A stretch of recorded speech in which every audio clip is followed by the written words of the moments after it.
ठंडा ठंडा पागरे कौन खाइबी आइडिया मु आज चिकेन खाइबी। मु चिकेन किचन को गला बार देखली चिकेन आसे रेडी।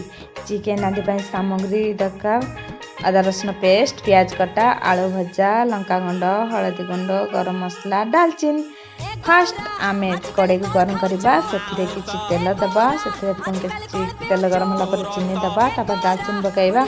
दालचीनी टे लाल होला पर प्याज पकाइबा। प्याज मेरून कलर होला परे अदा रसुण पेस्ट पकई भल से कषिबा।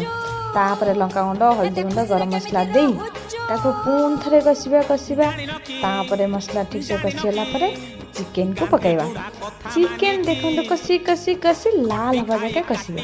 देखो चिकेन कलर पूरा यामी आसी जाइछि। देखो वीडियो भल लाइक सब्सक्राइब।